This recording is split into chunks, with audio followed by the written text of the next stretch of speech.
하나님의 말씀 마태복음 4장 4장 찾으시고요. 4장 8절부터 11절까지 말씀, 짧은 말씀이니까요. 우리 같이 합독하도록 하겠습니다.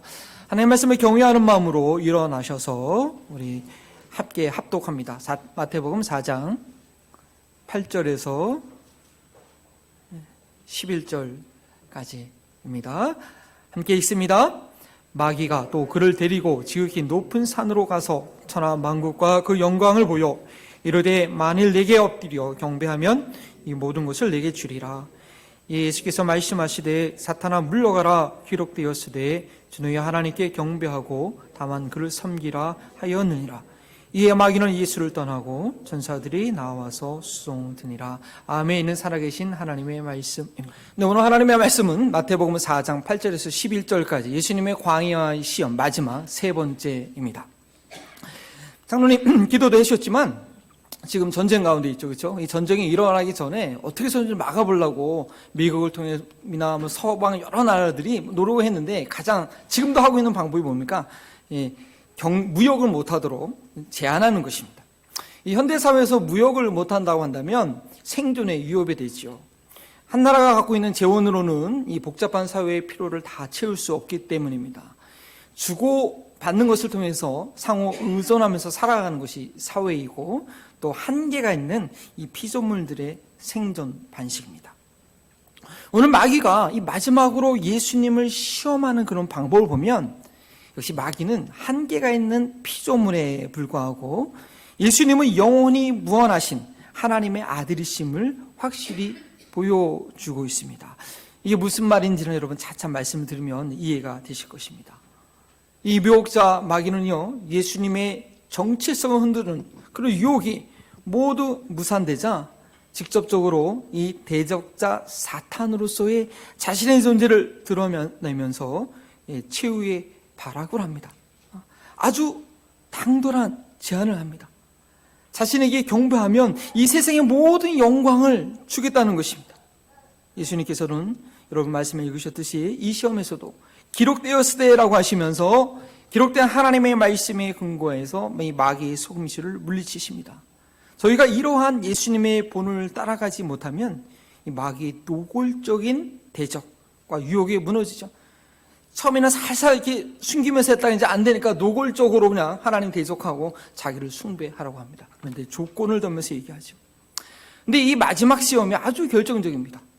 사람이 떡으로만 살 것이 아니요 하나님의 입에서 나오는 모든 말씀으로 살 것이니라라는 이런 첫 번째 시험은요, 사람이 살다가 돈과 믿음 중에서 갈등하다가 재물의 허무함을 깨닫고 이렇게 돌아오게 됩니다. 그리고 두 번째 시험, 주 너희 하나님을 시험하지 말라라는 것도 이제 믿음이 성장하게 되면 어린아이처럼 조건도는 그런 신앙, 그런 믿음을 이제 좀 벗어버릴 수 있게 되죠.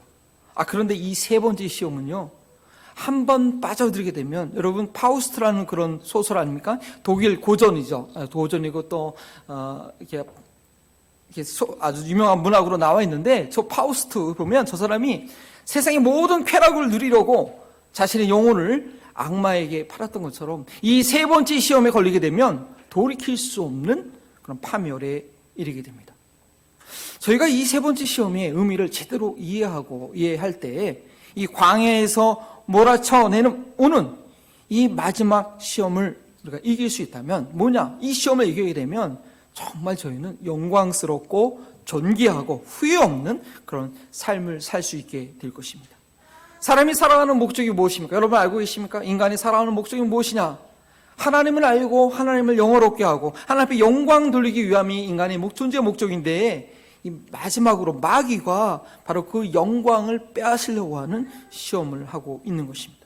오늘의 말씀을 통해서 하나님의 영광을 가르치려고 하는 마귀가 도리어 저희는 얼마나 무능한 존재이고 쪼잔한 존재이고 얼마나 쪼잔한 그 실력이 없으니까 속이는 일에만 능한 존재인지 우리가 파악해서 저희의 눈과 귀가 가려지지 않게 되기를 바랍니다. 그리하여 영원토록 찬양받으실 우리 하나님만을 높이는 그런 삶의 이정표가 분명히 세워지게 되기를 바랍니다.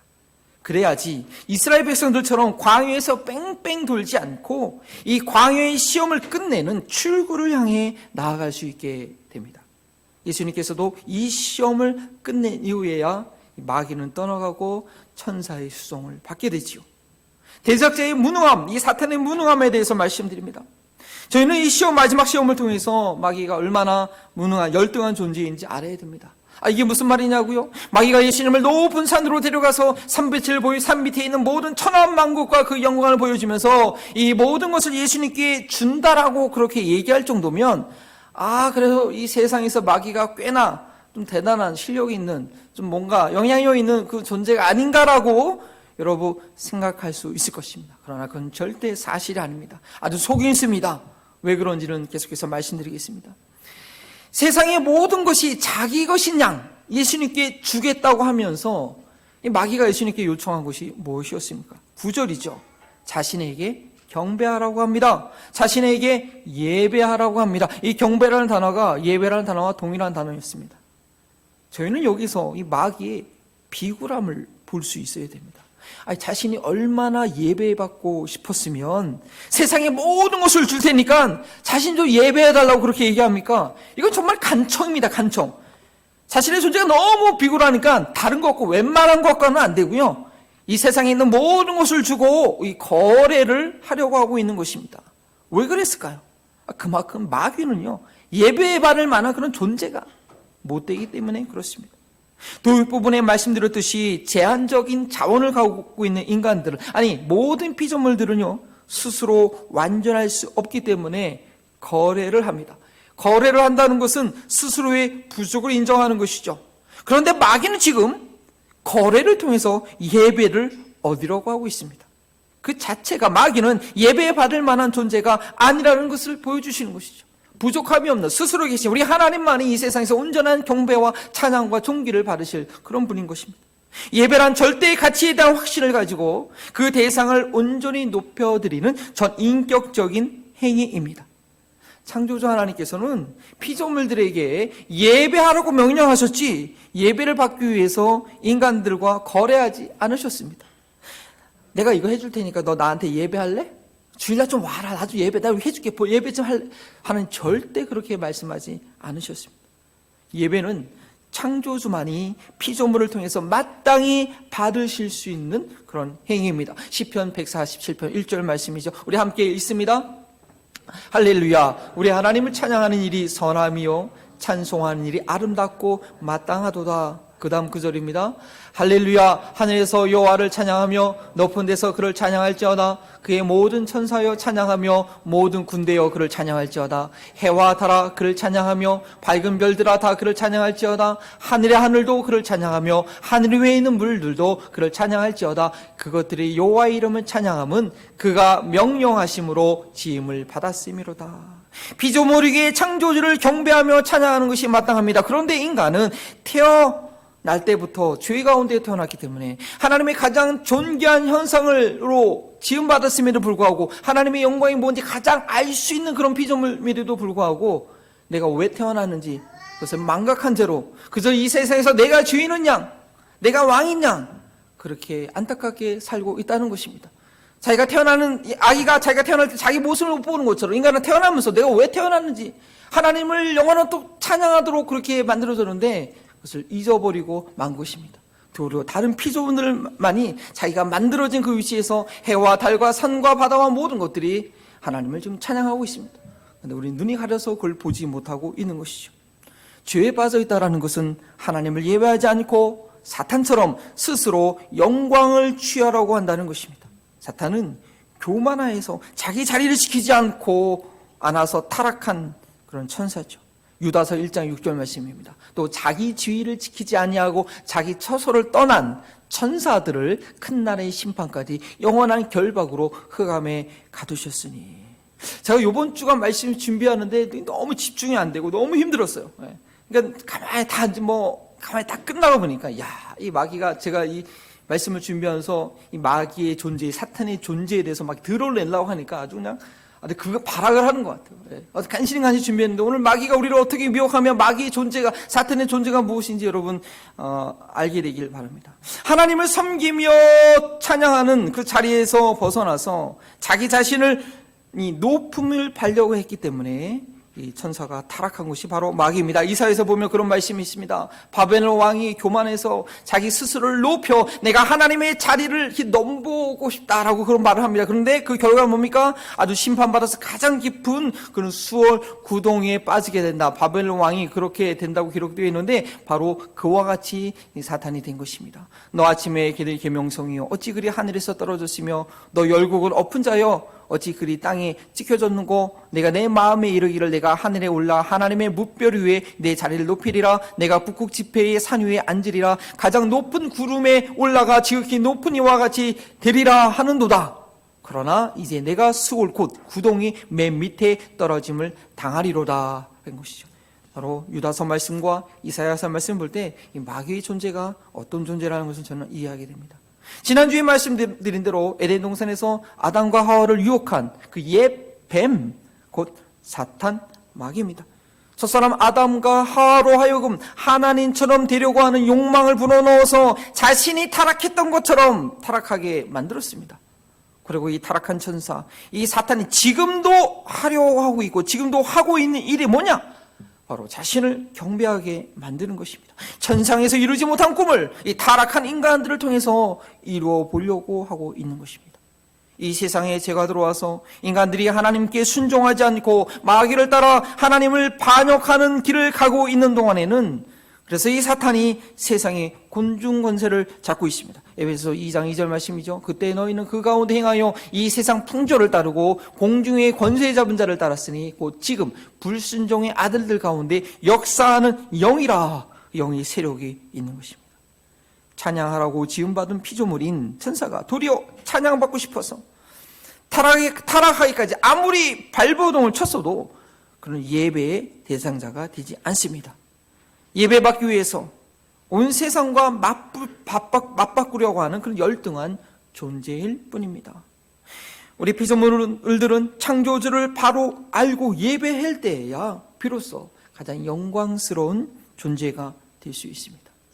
거울에 빛이 비춰질 때, 거울에 비춰질 때 그것이 반사되어서 돌아오는 것처럼 영광 돌려야 될 존재에게 영광을 돌릴 때 그 영광이 내게 임하게 됩니다. 여러분 사진 촬영하실 때 이렇게 빛을 등지고 나면 얼굴이 새까맣게 나오잖아요. 그렇죠? 빛을 보고 사진을 찍어야 밝게 나오는 것처럼 저희도 하나님께 영광을 돌릴 때 우리 삶이 존귀해지게 되는 것입니다. 그 영광을 뺏으려고 하면 사탄처럼 아주 추한 존재가 되고 말입니다. 예수님께서도 이 원리를 정확하게 알려주셨습니다. 요한복음을 보니까 아버지께서 내게 하라고 주신 일을 내가 이루어 아버지를 이 세상에서 영화롭게 하였사오니 아버지요 창세전에 내가 아버지와 함께 가졌던 영화로서 지금 아버지와 함께 나를 영화롭게 하옵소서. 하나님을 영화롭게 할 때 우리도 영화롭게 되는 것입니다. 인간은 하나님의 형상대로 지음받는 참으로 영광스러운 존재입니다. 그래서 인간에게는 그 영광이 필요하고 그 영광이 있을 때 영광스럽게 될 때 참 만족이 있습니다. 그러나 그 영광의 원천은 창조주 하나님이시라는 것입니다.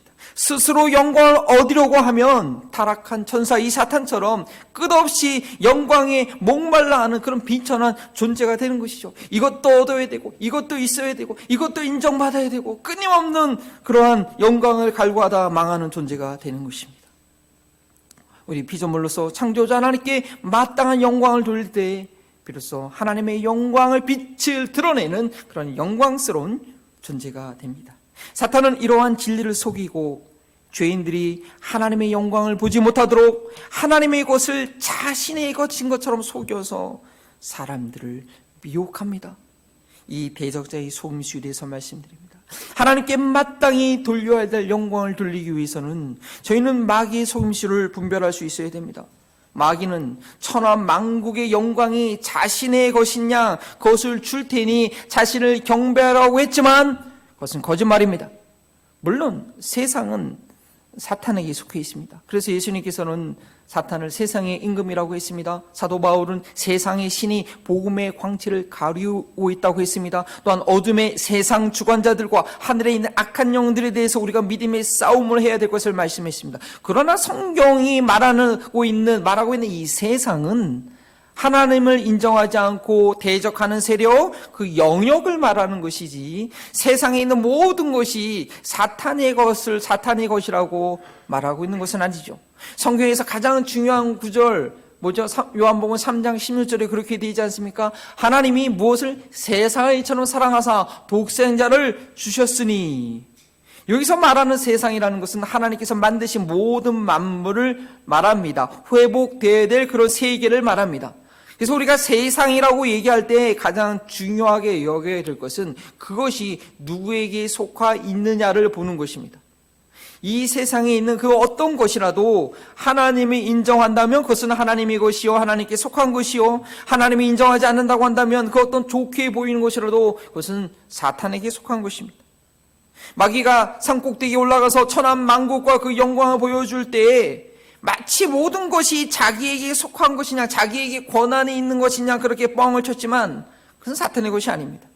엄연히 그 근본은 하나님께서 창조하신 것입니다. 만약 사람들이 타락한 본성을 가지고 하나님을 대적하는 그런 문화를 만들어낸 것이라면 물론 그 사탄의 지배 가운데 있을 수도 있지만 그 사람들도 결국 구원받아야 할 영혼들, 하나님의 것이라는 것이죠. 이 세상에 있는 많은 것들은 어떻게 쓰여지냐에 따라 달라지는 것이지 그 자체가 악하거나 그 자체가 선하다라고 할 수 없습니다. 이 마이크 자체가 선하거나 악할 수는 없죠. 어떻게 쓰냐에 따라 달라지는 것입니다. 마귀가 예수님을 미혹시키기 위해 말한 것처럼 이 세상의 모든 마귀의 것이라면 저는 이 세상에서 아무것도 쓸 수가 없죠. 자동차도 탈 수 없고 스마트폰이나 컴퓨터도 저거는 마귀야 뭐 그렇게 할 수 없는 것이죠. 그러면 집도 살 수 없고 아이들도 학교에 보내서는 안 되는 것입니다. 근데 그렇게 되면 정말 이 세상은 정말 사탄의 통치 아래에 있게 되는 것입니다. 중요한 것은 누구의 것으로 인정하고 누구를 위해서 사용하느냐입니다. 여러분 혹시 디스코텍이나 콜라텍에 가본 적이 있는지 모르겠는데 거기서 막 완전 사탄들이 그 지옥에서 춤추는 거 같아 막 그렇게 얘기하잖아요. 물론 하나님이 인정하지 않고 그러니까 그러지만 근데 그 장소도 거기가 교회가 생기고 예배하는 사람이 보면 그건 거룩한 장소가 될 수 있는 것입니다. 마귀의 말에 속아서 우리가 세상에 있는 모든 것들이 정말 사탄의 것인지 알고 그 소유권을 그냥 사탄에게 넘겨버리면 안 된다는 것이죠. 지금 우크라이나나 그 러시아 전쟁 중에서 아직 심리전이 중요하지 않습니까? 러시아 같은 경우는 자국의 전사자 숫자를 잘 공개하지 않습니다. 그리고 우크라이나는 좀 자극적이지만 민간인들이 용감하게 전투에 참여하는 내용을 많이 이렇게 보여주고 있습니다. 지금 우크라이나의 그 젤렌스키 대통령이 전 세계에 주목을 받고 있는 것은 도망치지 않고 포기하지 않고 처음에 볼 때는 이 게임도 안 된다, 금방 끝날 것이라 했는데 나라를 지키겠다는 그 각오를 몸소 보여줬기 때문 아닙니까? 졌다라고 생각하면 다 빼앗겼다라고 여기면 싸워보지도 않고 포기하고 도망하게 되는 것이죠. 저희는 이 세상의 모든 것이 사탄은 자기 것이냐 그렇게 얘기하고 있지만 아닙니다. 그것은 하나님의 것으로 다시 돌이켜야 되고 하나님께 영광 돌릴 수 있도록 우리는 다시 찾아와야 하는 것입니다. 마귀는 아직 자기가 소유하지 못한 영역까지도 자기의 것이라고 속이고 있는 것입니다. 물론 인간들의 타락으로 인해서 하나님의 통치를 거부하고 있는 그런 상황이 있기도 하지만 그 모든 것은 하나님의 것이었습니다. 예수 그리스도께서 하늘과 땅의 모든 권세를 가지고 계십니다. 사망과 죽음의 권세를 이기신 예수 그리스도의 이름 앞에 사탄이 머물 곳은 없습니다. 그러나 마귀는 여전히 자신이 권한을 가지고 있는 것처럼 저희를 속이려고 합니다. 저희는 두려워할 필요 없습니다. 겁낼 필요 없습니다. 또 마귀가 이렇게 얘기하죠. 오늘 예수님께 얘기했던 것처럼 만일 내게 엎드리면 경배하면 이 모든 것을 내게 주리라. 그러나 그에게는 아무 권한이 없습니다. 입 한 번만 눈 딱 감으면 아무 문제 없을 것 같지만 그것은 속임수입니다. 세상 사람들이 다 하는 방법대로 해야지 내가 손에 나지 않을 것 같지만 그건 마귀의 속임수입니다. 마귀가 제안하는 것은 빼앗고 죽이고 파괴하는 것을 가져올 뿐입니다. 그래서 요한복음 10장 10절에 도적이 오는 것은 이 마귀가 하는 짓은 도적질하고 죽이고 멸망시키는 것뿐이요 라고 주님을 말씀하셨죠. 하나님께서 기뻐하시지 않을 방법으로도 뭔가 할 수 있다고 생각한다면 그것은 마귀가 내가 모든 것을 너에게 줄게 라고 한 거짓말에 속은 것입니다.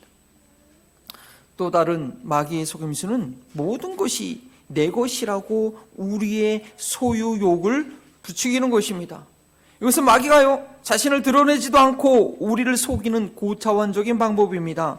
내가 사탄에게 내어준 거 아니니까, 내가 사탄과 거래한 거 아니니까, 사탄의 영향력 아래 있는 것이 아니고 내가 사용하는 거니까 괜찮다라는 그런 안도감을 갖게 합니다. 그런데 여러분 아십니까? 우리가 하나님의 소유권을 인정하지 않으면 마찬가지입니다. 하나님께 영광 돌리기 위한 것이 아니고 모든 것이 내 것이고 나를 위해서 사용하는 것이 당연하게 여기면 그것은 사탄이 하나님의 영광을 가르치려고 하는 것과 같은 그 자리에 앉아 있는 것이라는 것이죠. 내가 바로 사탄의 자리에 앉아 있는 것입니다. 우리 그리스도인들이 직접적인 사탄적인 활동에 참여하거나 그것을 추종하는 일은 거의 없을 것입니다. 그런데 문제는 우리 자신이 그렇게 되어가고 있다는 것입니다. 하나님께 영광 돌리는 것이 무엇인지도 모르고 돌리지도 않는다면 말입니다. 모든 것이 하나님의 것이며 하나님을 위해서 사용하고 그것을 통해서 하나님께 영광을 돌려야 된다는 그 목표와 방향이 분명히 보여야 됩니다. 내가 무엇을 즐거워하고 무엇을 기뻐하는지 그게 내 생각과 내 생각에서 분별이 되어야 된다는 것이죠. 그래서 고린도전서 10장 31절에 너희가 먹든지 마시든지 무엇하든지 다 하나님의 영광 위해서 하라. 이것이 그냥 하나의 구호가 아니라 정말 실제가 되어야 돼. 내가 운동 하나를 하도 내가 뭘 하나 해도 그걸 통해서 하나님을 기쁘시게 해드리고 싶고 그걸 통해서 하나님 앞에 영광을 돌리고 하는 그런 마음의 동기가 우리 가운데 있어야 된다는 것이죠. 또 한 가지의 문제는 일부만을 하나님의 것으로 인정하게 하는 것입니다. 교회 안에서 일어나는 것만 하나님의 일이고 교회 건물만을 나가는 순간부터 내 마음대로 할 수 있는 세상으로 여깁니다. 예배 시간에 드리는 헌금만 하나님의 것이고 내 수중에 있는 것은 여전히 내 것으로 여깁니다. 이거 역시 마귀에게 속고 있는 것이고 자기 스스로를 속이는 일입니다. 저희가 주일 예배를 지키는 것은 날마다의 삶이 하나님께 속한 것이며 날마다 하나님께 드리기 위한 표시로 드리는 것이지 주일 하루 지켰으니 나머지 6일은 내가 마음대로 살아도 별 문제가 없을 거야 하는 안도감으로 주일을 지키는 것이 아닙니다. 11조를 드리는 것은 하나님의 소유권을 인정하는 표시이지 10분의 1 하나님 것 하나님께 드렸으니 나머지 10분의 9는 내 마음대로 사용해도 문제가 생기지 않기 위해서 드리는 것이 아니라는 것입니다. 마귀는 마치 세상의 모든 것이 자신의 것이고 자신의 마음대로 주관할 수 있는 능력자인 것처럼 속여서 우리로 하여금 마귀의 제안을 받아들이게 하지만 저희는 깨어서 거부해야 됩니다. 사탄이 가져다 주는 것은 죽음과 파멸일 뿐입니다. 사탄이 한 발짝 물러난 것처럼 우리의 것을 우리의 마음대로 사용하라고 하지만 그것은 우리로 하여금 사탄과 같은 자리에 앉게 만드는 것입니다. 대부분의 것을 나를 위해서 쓰기 위해서 일부만 맡기는 그런 꼼수는 여전히 그 몸통은 사탄의 지배를 받고 있는 그런 모습인 것입니다. 마귀의 이러한 속임수에 대해서 예수님께서는 신명기 6장 13절 말씀을 이용해서 단호하게 물리쳐 내십니다. 오늘 본문 말씀은 4장 10절 말씀 여러분 성경책을 찾으시고 본문에 있는 말씀을 우리 한번 천천히 또박또박 읽어보겠습니다. 이에 예수께서 말씀하시되 사탄아 물러가라 기록되었으되 주 너희의 하나님께 경배하고 다만 그를 섬기라 하였느니라. 성경은 예수님을 시험하는 존재에 대해서 계속해서 마귀라는 단어를 일관되게 사용하다가 여기에 있어서는 예수님께서 그 마귀에게 사탄아 물러가라고 꽥 하고 소리를 치십니다. 사탄이 무슨 뜻이었죠? 마귀는 속이는 자라는 뜻이었는데 사탄은 대적자라는 뜻입니다. 마귀가 자기를 예배하라고 하면서 정면으로 하나님을 대적하고 있는 것입니다. 저희는 이러한 대적자들을 어떻게 정말 처단해야 됩니다. 어떻게 처단할 수 있겠습니까?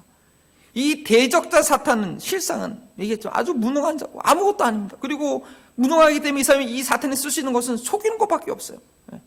하지만 우리가 진리의 말씀을 알고 적용하면 이 대적자의 무능함과 속임수는 금방 드러나게 됩니다. 기록되었으되 예수님께서 지금까지 시험을 이겨내신 방법은 무엇이었습니까? 단 한 가지입니다. 기록되었으되 또 기록되었으되 그리고 마지막에도 기록되었으되 하나님의 기록된 말씀을 기준으로 삼았습니다. 요한복음 1장 14절에 말씀해 보시면 예수님은 하나님 말씀 그 자체였습니다. 말씀이 육신이 되어 우리 가운데 거하시매. 예수님 자체가 말씀이시죠. 그렇기 때문에 예수님은 자신의 하는 말 자체가 다 진리입니다. 하는 말대로 다 진리예요. 그래서 시험에 올 때 그냥 예수님 말씀하시면 돼요. 그런데 예수님께서 시험 앞에서는 그렇게 하시지 않았다라는 것이죠. 자신의 진리신 예수님께서 자신의 생각과 해석을 말씀하지 않으셨습니다. 물론 제자들을 가르칠 때는 하나님의 말씀을 바르게 이해하도록 율법의 원래의 뜻을 설명하시는 내용들이 있습니다. 그러나 예수님께서 시험을 통과하실 때는 그냥 기록된 말씀을 그대로 선포하고 적용하셨다라는 것. 예수님께서 시험 가운데 이런 반응을 하셨다는 것, 저희에게 특별히 가르쳐주는 의미가 있습니다. 시험 앞에서는 누구든지 자기 합리화를 하기가 쉽습니다. 한국 정치계에서 많이 유행하는 단어, 요즘에는 더 계속 회자되는 단어가 뭐죠? 내로남불. 젊은 사람들이 이게 사자성어인가 찾아보는데 사자성어가 아니고요. 내가 하면 로맨스, 남이 하면 불리라는 표현이죠. 남들에게는 엄격하고 자기에게는 관대한 것입니다. 시험 앞에서는 자기 자신을 쉽게 봐주려고 합니다. 이거 좀 어쩔 수 없는 상황이잖아. 이 정도쯤이야. 말씀을 고지 곧대로 그렇게 적용해야 돼? 하면서 절대적인 기준을 회피하려고 합니다. 왜냐? 자기 자신이 기준이 되어 있기 때문입니다. 만약 그것이 다른 사람의 일이거나 어떤 나를 시험하는 상황이 아니라면 여유를 가지고 좀 다양하게 가능성을 살펴볼 필요가 있습니다. 그러나 마귀가 유혹하는 그 시험 앞에서는요, 한치의 양보도 없이 또 나를 이렇게 합리화하지 않기 위해서 말씀 그대로를 적용하는 결단이 필요합니다. 예수님께서도 시험 앞에서는 그분 자체가 진리셨지만 시험 앞에서는 상황과 타협하지 않기 위해서 기록된 말씀 그대로를 사용하셨다는 것입니다. 자아가 완전히 포기되지 않은 사람들은요, 어떠한 말씀을 제시해도 그것을 주관적으로 해석하면서 피해갑니다. 말씀을 말씀 그대로 받아들이지 못합니다. 아주 비상한 머리를 가지고 자기에게 유리한 대로 해석하면서 적용합니다. 저희가 2주간 응답 찬양으로 드렸던 이 광야를 지나며 이 찬송가 가사대로요, 이 광야는 자아가 산산이 부서져야 하는 곳입니다. 시험을 통과할 때는요, 말씀의 해석이 필요한 것이 아니라 말씀 그대로 자기에게 대입하는 그런 순종이 필요합니다. 다른 핑계 대지 말고 상황을 고려해달라고 하지 말고 기록되었으되 성경대로 순종하는 훈련이 이 광야에서는 필요합니다. 광야를 지나면서 말씀이라는 절대적인 기준 앞에 내 자아가 산산이 부서지는 그런 경험을 하지 못하면 절대 그 광야를 빠져나올 수 없습니다. 하나님께서는 광야에서 무엇보다도 그 훈련을 하십니다. 광야가 아니었다면 중요하게 생각하지도 소중하게 붙들지도 않았을 말씀을 광야를 통과하면서 생명처럼 붙들게 되는 것이죠. 그 말씀을 1.1핵으로 바꾸지 않고 그대로 적용할 때에만 그 광야에서 빠져나올 수 있기 때문입니다. 미국에서 40대 중반의 가장이 직장 없이 몇 개월을 살게 되면 어떻게 될까요? 자동차 페이먼트도 못 내고 집 페이먼트도 못 내고 금방 신용 불량자 되고 노숙자로 가서 이렇게 들고 계신 분들이 남 얘기가 아닙니다. 나도 잡을 잊어버리면 금방 홈리스가 미국 생활은 특별히 그렇습니다. 제가 근데 잠시 사역을 이렇게 쉬게 되었을 때 하나님께서 정말 제게 가르쳐주고 싶은 것이 있었다라는 것을 제가 깨닫게 되었습니다. 아내도 제가 유학생으로 지내면서 또 풀타임 사역을 하면서 21년 동안 전혀 한 번도 쉬지 못하고 계속 달려왔기 때문에 담임 목회를 하기 전에 좀 푹 쉴 수 있는 기회가 있게 되더라고 한 몇 년간 기도했다라고 합니다. 그런데 제가 막상 사역을 내려놓고 집에서 몇 달 쉬고 있으니까 왜 일하러 가지 않냐고 그냥 빨리 일자리 알아보라고 매일 눈치를 주는 거예요. 당장 생활을 해야 되는 현실이 있으니까 어쩔 수 없죠. 그래서 제가 한두 달 정도 좀 일을 해보니까 이거는 아니다 싶다는 생각이 들더라고요. 그리고 주님께서 제게 분명하게 말씀해 주신 것이 있었습니다. 내가 너한테 안식년으로 선물을 준 것이다. 제가 직면한 현실과는 전혀 맞지 않았지만 하나님께서는 저로 하여금 하나님만 의지하는 그런 안식을 가르쳐 주기 원하셨던 것입니다. 우리가 안식을 모르면 아무것도 아닌 것이죠. 힘들었고 당황스러웠고 걱정이 안 될 수 없는 상황이었지만 하나님께서 저를 강권적으로 아무 일도 못하게 너무 신비했어요. 막 차가 갑자기 고장, 일을 가라 했는데 갑자기 차가 고장나는 거예요. 그 카사한테 맡겨보면 원인도 발견 못해요. 그 일 못하게 되니까 또 차가 작동이 돼요. 또 일하러 가려면 차가 고장나고 저희 아내가 두 손 들었어요. 그래, 당신 일하지 마. 나중에는 그렇게 되더라고요. 네. 하나님께서 저를 강건적으로 안식하게 만들었고 순종했을 때 12개월 만에 이 광야 생활을 은혜롭게 마무리하고 다시 사역의 자리로 돌아오시게 되었습니다. 그럼 그거 아십니까? 놀라운 것은요, 제가 11개월 생활하면서 아무 일하지 않고 생활하면서 미국에 생활 처음으로 카드빚 없이 가장 풍족하게 지냈다라는 거 여러분 믿겨지십니까? 저 깜짝 놀랐어요. 정말 딱 그때서야 정말 카드빚이 없어 봤어요.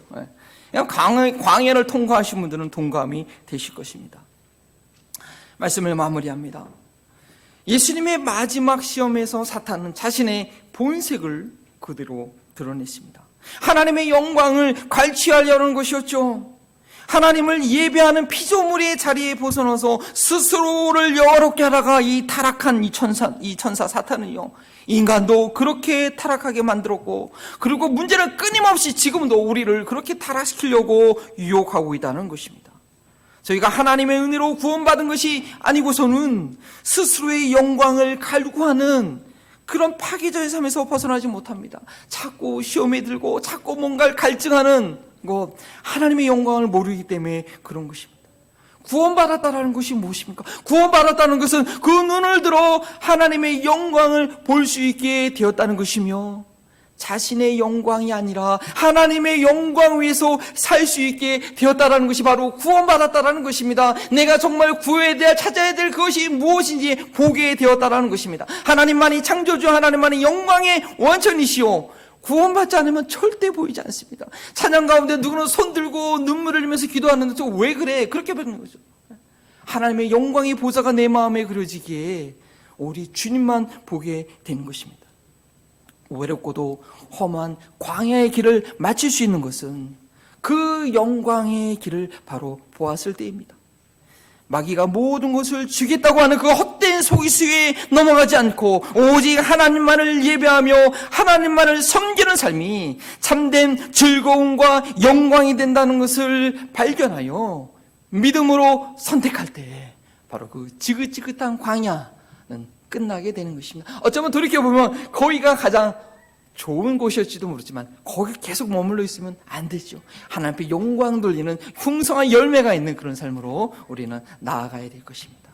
예배 가운데, 말씀 가운데 세미하더라도 그 주님의 영광을 발견하는 우리 모두가 되길 바랍니다. 함께 일어나서 응답 찬양으로 주 앞에 드립니다. 오 놀라운 구세주, 이제 찬양이 되십니다.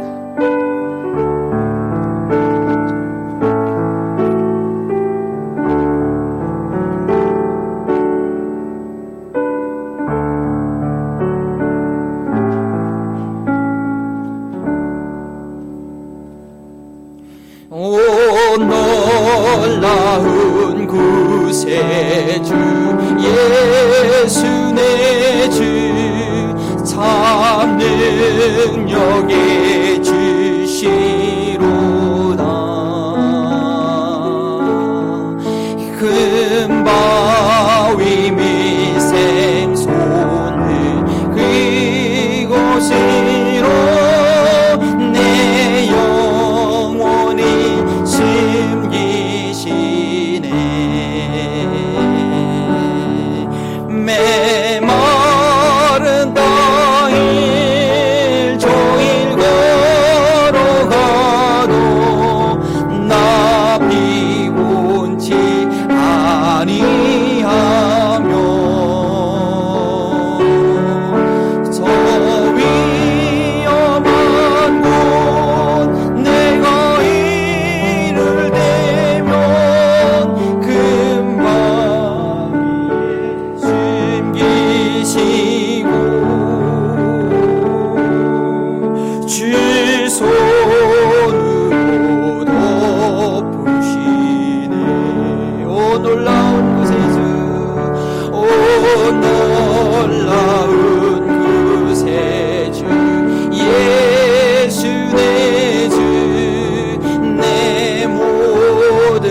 아니하며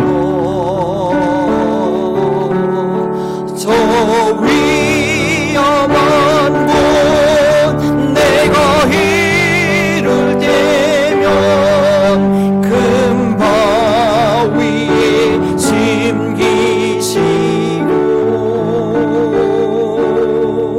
주 손으로 덮으시네.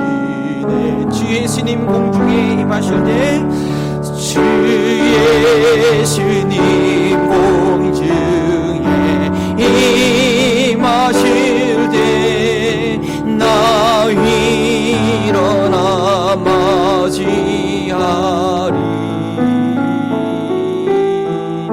그 구원의 은총을 노래하리. 저 천군과 천사 함께 메마른 땅을 종이 걸어도 메마 그 광야에서도 주님께서 우리를 붙드십니다. 길 걸어가 나 피곤치 아니하며 저 위험한 곳 내가 이를 때면 저 위험한 곳 내가 이를 때면 큰 바위에 숨기시고 주 손으로 덮으시네. 아멘. 여러분, 믿음 생활 뭐 다른 거 아닙니다. 정말 우리가 좁은 길 걸어야 되는데 매 순간순간의 선택이 있어서 하나님께서 기뻐하시는 방법, 주님께서 영광 받으실 방법을 선택하느냐, 아니면 이거 한 번만 아니 이렇게 좀 상황이 이러니까 바로 그 넓은 길을 가는 것을 포기하는 것이, 정말 말씀에서 원하는 그 원칙을 나의 힘으로 할 수 없지만 선택하는 것이, 지키는 것이 바로 믿음 생활입니다. 하나님 도와주십니다. 하나님께서 경험하게 하십니다. 그래, 네 방법대로 그렇게 한번 해봐. 폭삭하면 망할 거야. 한번 되게 때로는요 그거 되는 게 문제예요. 되는 게 계속 그렇게 해도 되는 걸로 알고 있거든요. 아닙니다. 그 모든 사탄의 속임수와 그 모든 걸 우리가 분별해내고 정말 하나님께 영광 돌리는 일이 무엇인지, 하나님께서 기뻐하실 일이 무엇인지 성령께서 날마다 말씀하시고 내게 깨닫게 하실 때, 주여 내가 십자가를 지겠나이다, 주여 내가 그 좁은 길을 선택했나이다 하는 결단이 우리에게 필요합니다. 제가 다시 한번 주의 이름을 부를 때, 주님 내가 지금 아무 문제 없고 잘 되는 것, 어쩌면 더욱 위기일 수 있습니다. 여전히 하나님께서 미워하시는 일을 하고 있고 여전히 하나님의 뜻을 행하지 않음에도 불구하고 아무 문제가 없다는 것, 정말 큰 위기입니다. 이 시간 나로 하여금 주님의 영광을 보게 하시고 주님께서 기뻐하신 나를 부르신 그 믿음의 길을 걷게 해달라고, 정말 주님께서 그 모든 시험을 이겨내시고 주의 사명을 감당했던 것처럼 하나님 나로 하여금 이 시험을 주님께서 나의 구세주가 되사오니 주님과 함께 승리하게 하옵소서. 주의 이름을 부르시고 함께 기도합니다.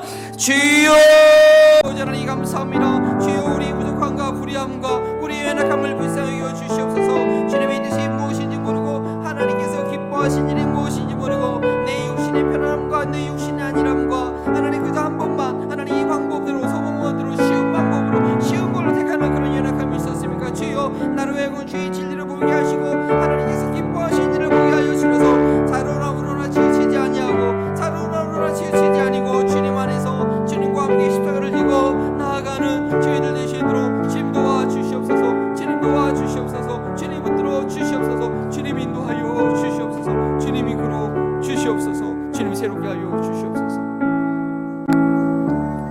아버지 하나님, 때로는 저희가 무엇이 시험인지 모를 때가 너무 많이 있음을 주 앞에 고백합니다. 무엇이 말씀대로 살고 떡을 의지하지 않는 것인지, 무엇이 하나님을 시험하지 않는 것인지, 무엇이 하나님의 영광을 취하지 않는 것인지 주여 저희로 하여금 분별케 하여 주시고, 정말 평안이 그냥 평안이 아니라 정말 주님 안에서 환난을 당하나 진리함에 있음으로 참된 평안을 선택하는 저희를 되게 하옵소서. 내 마음의 평안을 위해서 갈등하지 않고 쉽고 타협하는 길을 선택하지 않으로 진리의 성령이 내게 말씀하실 때 힘들고 불편하더라도 주님의 원하신 뜻대로 결정할 수 있는 우리의 믿음의 삶 되게 하옵소서. 주여, 우리가 믿음의 삶 산다고, 하나님 믿는다고 믿음의 여정 다 아는데 그 마지막 길이 넓은 길이었다면 주님 돌이킬 수 없사오니, 지금 말씀을 볼 때, 말씀을 들을 때 날마다 좁은 길로 갈 수 있도록 주여 우리의 눈을 열어 주시옵소서.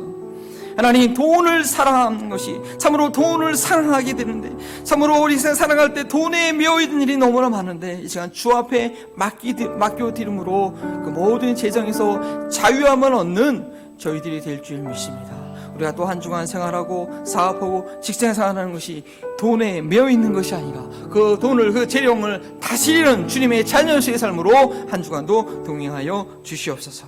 감사하며 예수 그리스도의 이름으로 기도합니다. 아멘. 이제는 하나님을 영화롭게 하는 삶의 본을 보여주신 예수 그리스도의 은혜와 영원 무궁토록 영광 받으시기에 합당하신 성부 하나님의 사랑과 영적인 눈을 떠서 참된 영광을 보게 하시는 성령 하나님의 교통하심이 나의 영광을 구하게 하는 마귀의 속임수를 말씀으로 물리치고 오직 하나님께만 영광 돌리기를 간절히 사모하는 우리 사랑하는 한마음을 동교에 모여온 성도들, 이 지역사회와 더 우크라이나 땅 가운데, 특별히 이제 한국으로 나아가며 이제 새롭게 예배의 공동체에 참여하는 귀한 성도님 가운데 지금부터 영원토록 함께 하시기를 축원하옵나이다.